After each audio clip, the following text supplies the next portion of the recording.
আজকাল নাকি বেশি ভিউজ আসে লাইভে বিয়ে বিয়ে খেলে। এসব করেই এক সো কল্ড কন্টেন্ট ক্রিয়েটার আবারও গেল জেলে। এই নোংরামোর এগেনস্টে স্টেপ নিলেই একজন নোংরা কথা বলে যুক্তিতর্ক করতে গিয়ে সেই মাথামোটার সমস্ত লজিকই গেল জলে। তোমার যদি মনে হয় পর্নোগ্রাফিটাও তোমার জন্য ঠিকঠাক, যেই হোক না কেন, আমি কোনো নাম না করেই বলছি, যে মনে করছে যে আমার জন্য পর্নোগ্রাফিটাই ঠিকঠাক এবং এখান থেকে আমি ভিউজ কামাতে পারবো এবং এখান থেকে আমার ইনকাম হবে বা যাই হোক, সেটা তার ব্যক্তিগত ব্যাপার। কিন্তু এই যে সোশ্যাল মিডিয়াটা বলো বা ফেসবুক ইনস্টাগ্রাম বলো, এটা হচ্ছে সর্বসাধারণের জায়গা, এখানে হচ্ছে সবার বসবাস এখানে, কিন্তু এইটাকে দেহ ব্যবসার জায়গা করতে দেওয়া যাবে না।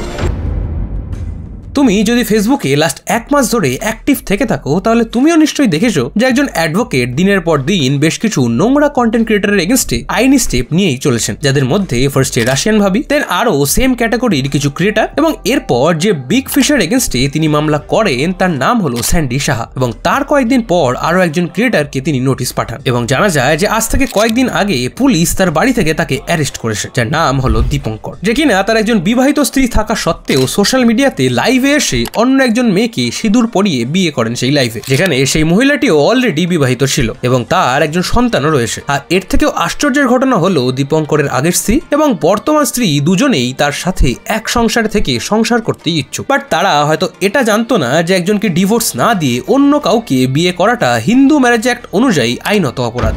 বিয়ে করেছি, তাই আমার নতুন বউয়ের আগের বর সে কমপ্লেন করেছে যে সে ডিভোর্স চায়, ডিভোর্স না দিয়ে কেন করলাম, এখন সেই জন্য অ্যারেস্ট করেছে, এখন সেটা করা হলো। আসলে সবই হলো শিক্ষার অভাব, এন্ড সেই কারণেই তাকে গ্রেফতার করা হয়। অন্যদিকে স্যান্ডি সাহা তার এগেনস্টে করা কেসের উত্তরে লাইভে আসেন এবং সেই লাইভে অকথ্য ভাষার প্রয়োগ ছাড়া আর কিছুই করেনি সে। উল্টে সে রাশিয়ান ভাবি এবং সেই সমস্ত মহিলা যারা এরকম শরীর দেখানো কন্টেন্ট বানায় তাদেরকে সাপোর্টই করেছে এবং অ্যাডভোকেটকে উল্টো প্রশ্ন করে যে তারা কি তার বাবার টাকায় নাইটি পড়ছে। ফার্স্ট হচ্ছে গঙ্গিতা দাস যারা যিনি আছেন উনি নাকি সাফাই কর্মী একজন, ওনার মতে যারা যারা জঙ্গলে ফেসবুকে করছে, আপনার বাবার কি, আপনার বাবার আমি নাইটি পড়েছি, নাইটিটা আমি নিজের টাকায় কেনা, আমার বাড়ির লোকের টাকার কেনা, আমি নাইটি পরে দেশে বিদেশে নাচবো, আপনার কি, আপনাকে কে দায়িত্ব দিয়েছে জঙ্গল সাফ করার? আপনার কি কে দায়িত্ব দিয়েছে আপনাকে রাশিয়ান বৌদির নামে কেস করার? উনি বগল দেখাবে না কি দেখাবে সেটা ওনার একান্ত ব্যক্তিগত ব্যাপার। আপনি কে? Who are you, Miss Advocate Gongita Das Jana? Who are you? তাদের এত কেসের বহরে যখন, তাহলে তিলোত্তমা আজও বিচার পেল না কেন? তখন কোথায় ছিল এদের এত উঠে পড়ে লাগা? তাদের কাছে কি আর কোনো প্রপার কেস নেই বলেই পৌরসভার সাফাই কর্মীদের মতো সোশ্যাল মিডিয়ার জঞ্জাল সাফ করতে নেমেছে সে? এবার হয়তো তুমি বলবে যে হিন্দিতেও তো আরমান মালিক বলে একজন ক্রিয়েটার রয়েছে যার দুজন বউ রয়েছে এবং সে বেশ কনফিডেন্সের সাথেই তাদের সাথে সংসারও করছে এবং তাদের সারাদিনের কার্যকলাপের ভিডিও তারা সোশ্যাল মিডিয়াতে আপলোড করে তাদের কন্টেন্ট বলে, এবং এই করেই তারা বিগ বসের মতো একটা ন্যাশনাল টিভি শোতেও ডাক পেয়ে গেল। কই তখন তো তার এগেনস্টে কোনো কেস হয়নি, তাহলে আমাদের বাংলাতে এরকম হলে আবার কেস করার কি আসে? কিংবা আমি কয়েকদিন আগে এই অ্যাডভোকেট এবং রাশিয়ান ভাবির মধ্যে হওয়া কেসটা নিয়ে অলরেডি একটা ভিডিও বানিয়েছি এবং ভেবেছিলাম যে রাশিয়ান ভাবির মতো একজন বড় ক্রিয়েটারের এগেনস্টে আইনি স্টেপ নেওয়ার ফলে বাকিরাও হয়তো একটু হলেও ভয় পাবে, বাট হলো তার উল্টো। অ্যাডভোকেট ম্যাডামও যেমন ভাবে একের পর এক ক্রিয়েটারকে লিগাল নোটিশ পাঠাতে শুরু করলো, সেভাবেই নিউজ চ্যানেলগুলো উঠে পড়ে লাগলো তার ইন্টারভিউ নিতে এবং সেই রেটেই এইরকম ক্রিয়েটাররাও তার এগেনস্টে ভিডিও বানাতে শুরু করলো। আর যখন সেই অ্যাডভোকেট স্যান্ডি শাহর এগেনস্টেও কেস করলো তখন সব থেকে বেশি বাড়াবাড়ি হলো, কারণ যেখানে বাকি ক্রিয়েটাররা তাদের এগেনস্টে লিগাল নোটিশ আসার পর তাদের মধ্যে কেউ সোশ্যাল মিডিয়াতে ক্ষমা চেয়ে নিয়েছেন এবং কেউ কেউ কিছুদিনের জন্য হলেও তার ড্রেসিং স্টাইল চেঞ্জ করেছিল, সেখানে স্যান্ডি শাহর এগেনস্টে কেস করার ফলে স্যান্ডি সাহা লাইভে এসে ক্ষমা চাওয়া তো অনেক দূর, উল্টে লাইভে এসে সেই অ্যাডভোকেটকে অকথ্য ভাষায় জবাব দিতে শুরু করে এবং সেখানে এসে তার বডি শেমিং থেকে শুরু করে তার বাবাকে তুলে কথা বলে এবং তার ক্যারেক্টার সার্টিফিকেটও দিতে থাকে এবং রাশিয়ান ভাবি এবং সেরকম ক্রিয়েটারদেরও জাস্টিফাই করতে থাকে। আর এরপর স্যান্ডি শাহর লাইভ দেখে আরো এরকম ক্রিয়েটাররাও সেই অ্যাডভোকেটের এগেনস্টে ভিডিও বানাতে থাকে এবং তাকে যাচ্ছে তাই বলতে শুরু করে। আসলে 4 অগস্ট অ্যাডভোকেট স্যান্ডি শাহর এগেনস্টে সাইবার ক্রাইম ডিপার্টমেন্টে একটা কমপ্লেন করে এবং সেটাই তার ফেসবুক পোস্টের মাধ্যমে শেয়ার করে, যেখানে সেই অ্যাডভোকেট ঠিক কি কি কারণে সেই কমপ্লেনটা করেছিল সেটাও স্পষ্ট লেখা ছিল। তার মতে একজন বড় ক্রিয়েটার হয়ে স্যান্ডি শাহর পোশাক পরিচ্ছদ কুরুচিকর এবং তার সাথে তার মুখের ভাষা। একজন এত বড় ক্রিয়েটার হয়ে নিজেকে নাইটি বৌদি আখ্যা দিয়ে সে দেশ বিদেশে ঘুরে নাইটি প্রমোট করেই চলেছে, আর এটাই লাস্ট কয়েক বছর ধরেই তার কন্টেন্ট। এখন তুমি হয়তো বলতেই পারো যে নাইটি তো সবাই পড়ে, এতে কুরুচি করার কি আসে? তাহলে তুমি অ্যাডভোকেট ম্যাডামের মুখ থেকে এটা শোনো। যেভাবে নাইটির ব্যবহার ও দেখাচ্ছে এবং যেভাবে ওর বডি ল্যাঙ্গুয়েজ দিয়ে নাইটির ব্যবহারটাকে দেখাচ্ছে, আমাদের সোসাইটিতে কি নাইটির কালচারটা কি এইরকমই? আমাদের মেয়েরা বা আমাদের বোনেরা বা আমাদের বৌদিরা সত্যি সত্যি কি নাইটিকে এইভাবে ইউজ করে? নিশ্চয়ই এইভাবে ইউজ করে না, কারণ নাইটিটা একেবারেই বাড়ির একটা পোশাক বা একেবারে মানে বাড়ির অন্দরমহলের একটা পোশাক। খুব কম মানুষই বা একটু দুস্থ ছাড়া তাদের কথা, সম্ভ্রান্ত যারা সম্ভ্রান্ত তারা কখনোই নাইটি পরে অ্যাটলিস্ট বাইরে বেরোয় না। যেখানে একসময় স্যান্ডি সাহার কাদার মতো ক্রিঞ্জ কন্টেন্ট দিয়েই তার সো কল্ড কন্টেন্ট জার্নি শুরু হয়, এবং কয়েক মাস পর সেই ট্রেন্ডটা শেষ হলে তারপর থেকে কখনো কিছু ভাইরাল হলেই তার ঘাড়ে চেপে বসা কিংবা কারোর সাথে কারোর কন্ট্রোভার্সি হলে এক পক্ষের সাইড নিয়ে অন্য পক্ষকে গালাগালি করে ভিউজ কামানো একসময় তার কন্টেন্ট ছিল। তারপর সেটা বিভিন্ন ক্রিয়েটর দিয়ে চুমু দিয়ে ভাইরাল হতে গিয়ে দাঁড়ায়, এবং সেটাই বর্তমানে নাইটি পরে দেশ বিদেশে ঘোরা এবং সেখানে গিয়েও ক্রিঞ্জ কাজকর্ম করাতে গিয়ে দাঁড়িয়েছে। এবং এই ঘটনার পর স্যান্ডি সাহা তার লাইভে এসে শুধুমাত্র যে পাগলের মতো চিল্লিয়ে নিজের সমস্ত কাজকে জাস্টিফাই করেছে সেটা কিন্তু নয়, বরং কয়েকটা লজিক্যাল রিজনিংও সে দিয়েছে তার সেই লাইভে সমস্ত সাধারণ মানুষের সামনে। যার মধ্যে তার ফার্স্ট লজিক হলো অ্যাডভোকেটের মুখটা গুয়ের মতো দেখতে, তাই সে তাকে গুঙ্গিতা বলে ডাকছিল। গুয়ের মতো তো মুখটা, তাই জন্য গুঙ্গিতা দাস জানা। এটা শুনে যদি তোমার ওকে ইললজিক্যাল লাগে তাহলে এর পরেরটা শুনলে তোমার মাথা আরো খারাপ হয়ে যাবে। যেখানে স্যান্ডি সাহা অ্যাডভোকেটকে জিজ্ঞেস করে যে সে নাইটি তার বাবার টাকায় পড়ছে, এবং এটা বলার সাথে সাথে সে রাশিয়ান ভাবি কিংবা যারা এই ছোট ড্রেস পরে ভিডিও বানায় তাদেরকেও হালকা সাপোর্ট করে। আপনার বাবার কি? আপনার বাবার আমি নাইটি পরেছি? নাইটিটা আমি নিজের টাকায় কেনা, আমার বাড়ির লোকের টাকার কেনা। আমি নাইটি পরে দেশে বিদেশে নাচবো, আপনার কি? আপনাকে কে দায়িত্ব দিয়েছে জঙ্গল সাফ করার? আপনার কি কে দায়িত্ব দিয়েছে আপনাকে রাশিয়ান বৌদির নামে কেস করার? উনি বগল দেখাবে না কি দেখাবে সেটা ওনার একান্ত ব্যক্তিগত ব্যাপার। আপনি কে?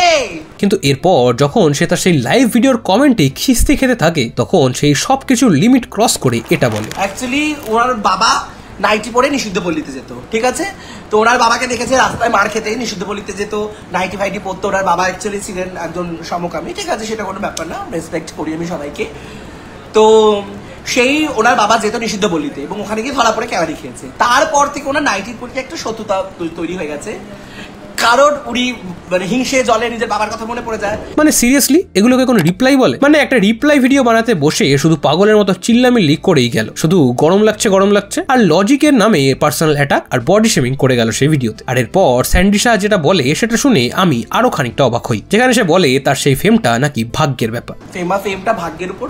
তোমার মতো কি ফেমটা ভাগ্যের ব্যাপার নাকি হার্ড ওয়ার্ক আর ডিসিপ্লিনের সাহায্যেই ফেম আসে? সেটা কমেন্ট করে জানাতে ভুলো না। আর এরপর সে তার মতো সো কল কন্টেন্ট ক্রিয়েটরদের এরকম ভালগার আর ক্রিঞ্জ কন্টেন্টকে জাস্টিফাই করার জন্য বলে যে যার এরকম কন্টেন্ট পোষাবে না তারা সিম্পলি তাদেরকে ব্লক করে দেবে বা আনফলো করবে, নইলে এরকম কন্টেন্ট দেখলে সেটাকে রিপোর্ট করবে। ব্যাস তাহলেই তো হলো। কারণ তার মতে টুইটারে এর থেকেও খারাপ কন্টেন্ট মানে পর্নোগ্রাফিও চলে, কই সেখানে তো কেউ কিছু বলতে যায় না, বা সেগুলোকে নিয়ে কখনো তো কেউ এরকম কেস করে না বা এসব নিয়ে ভিডিও বানায় না। এবার তোমরা হয়তো বলতে পারো যে হ্যাঁ ঠিকই তো বলেছে, সিম্পলি ইগনোর করলেই তো হয়। কারণ আমরা সবাই জানি যে যত দেখবে ফেসবুকের অ্যালগোরিদম এরকম ভাবে ট্রেন্ড করা যে তোমাকে আরো সেরকম ভিডিওসই দেখাবে। হ্যাঁ দেখো, যদি তুমি সত্যি এসবের এগেনস্টে থাকো তাহলে তোমার ফিডে এরকম ভিডিও আসলে সিম্পলি রিপোর্ট মার বা আনফলো করে দাও, বা এসব ক্রিয়েটরকে দেখেই ব্লক করো। বেকার তাদের কমেন্টে গিয়ে দুটো নোংরা কমেন্ট করলে উল্টে তাদের এঙ্গেজমেন্টই বাড়বে আর আখেরে লাভও তাদেরই হবে। বাট স্যান্ডি সাহা এটা বলার সাথে সাথে একবারও এটা ভাবেনি যে যারা এসব বোঝে যে রিপোর্ট মারলে বা আনফলো করলে এরকম কন্টেন্ট থেকে রেহাই পাওয়া যায়, সেই সংখ্যাটা বাংলাতে খুবই কম। কারণ এদের মধ্যে বাচ্চা এবং বয়স্ক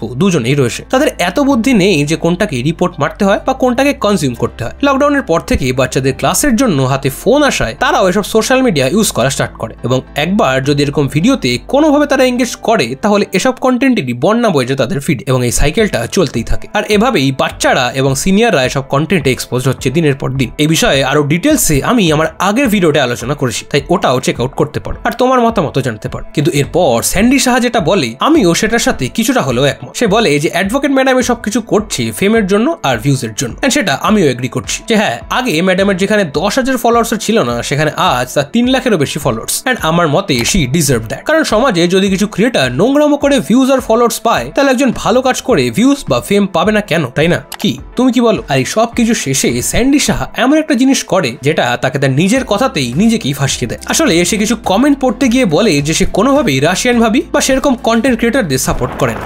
যেটা করছে সেটা সমাজের কি ভালো হচ্ছে? বাচ্চারাও তো এবিউজ করে। আচ্ছা আমি কোথাও কিন্তু বলছি না তারা এই যে ক্রিয়েটর গুলোর নাম বলছে আমি কিন্তু কোথাও তাদেরকে সাপোর্ট করছি না, বাট তার মেমোরি এতটাই উইক যে সে হয়তো ভুলে গেছিল যে সে একটু আগেই এটা বলেছিল।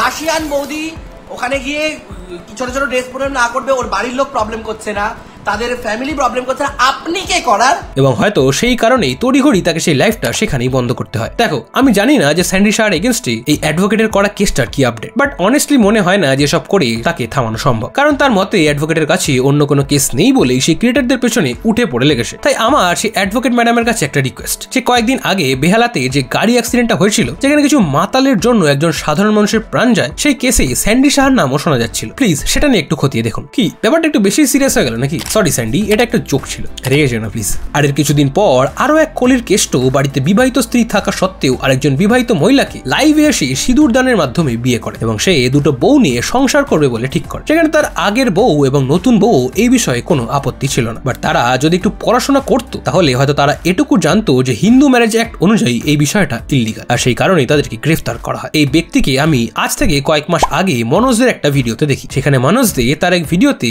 এর সাথে এক ইন্টারভিউতে বলে যে দীপঙ্কর নাকি ফেসবুকে ভিডিও বানিয়ে লাখ লাখ টাকা ইনকাম করেছে, যার সাহায্যে আজ সে বাড়ি গাড়ি সবই করতে সক্ষম হয়েছে। তার হাজার একটা পেজ এবং সেখানে সে হাজার এক রকমের কন্টেন্ট বানিয়ে আজ সে এই জায়গায় এসছে। दीपंकर भाई आए थे, थोड़ा सा कुछ प्रॉब्लम हुआ था फेसबुक पे, तो वो मेरे पास आए थे। लेकिन जब आए तो मुझे पता चला कि सोशल मीडिया पे ऐसे बहुत सारे क्रिएटर अभी के टाइम पे है जिनको शायद मैं नहीं पहचान पा रहा हूँ, लेकिन भाई बहुत पैसा छाप। কিন্তু আমি যখন তার পেজে গিয়ে তার কন্টেন্ট দেখি তখন সেখানে স্ক্রিপ্টেড নাটক আর সব ক্রিঞ্জ কন্টেন্ট ছাড়া কিছুই পাইনি। মানে একটা স্ক্যামার আরেকটা স্ক্যামারকে বলছে যে ও অনেক খেটে আজ এই জায়গায় এসছে। তারপর থেকে কখনো রিলে এই বৌদির স্বামী দরকার, কিংবা এই বৌদির এই দরকার, কিংবা এই বৌদির সেই দরকার, এইসব ভিডিওসই তার কন্টেন্ট। যার কারণে তার নতুন বিবাহিত বউ, যার একটা বাচ্চাও রয়েছে, তার স্বামী যখন সেই বাচ্চার ভবিষ্যতের কথা ভেবে অ্যাডভোকেটের কাছে সাহায্য চায় এবং সে নিজে গিয়ে এদের এগেনস্টে এফআইআর করে, তখনই পুলিশ যথাযথ স্টেপ নেয় এবং দীপঙ্করকে গ্রেফতার করে। কারণ তাদের গ্রুপের মধ্যে কেউ যদি এসবের এগেনস্টে রিটেন কমপ্লেন না করতো তাহলে দীপঙ্করকে অ্যারেস্ট করা কোনোভাবে সম্ভব হতো না। কারণ তারা যদি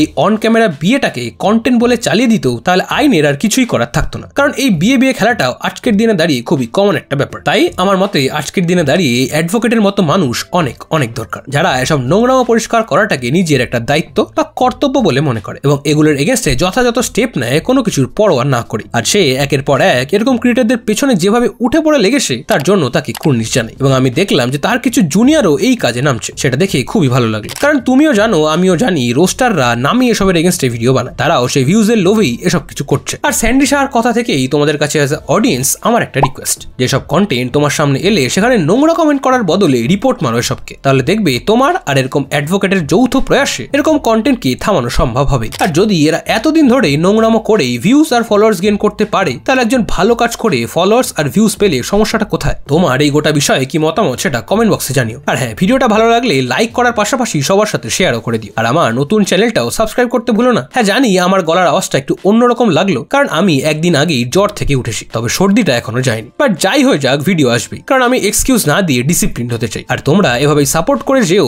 তাহলেই আজ 25,000 হয়েছে, এরপর 50,000 এবং 1 লাখ হতেও বেশি টাইম লাগবে না। আর আমার নেক্সট ভিডিও টপিক কিংবা অন্যান্য ভিডিও আইডিয়াস এর ব্যাপারে জানতে হলে ইনস্টাতেও ফলো করে নিও। আর এখন যদি তুমি আমার অন্যান্য ভিডিওস দেখতে চাও তাহলে এখানে ক্লিক করে চলে আসো, তোমার সাথে আমার দেখা হবে ওখানে। টাটা।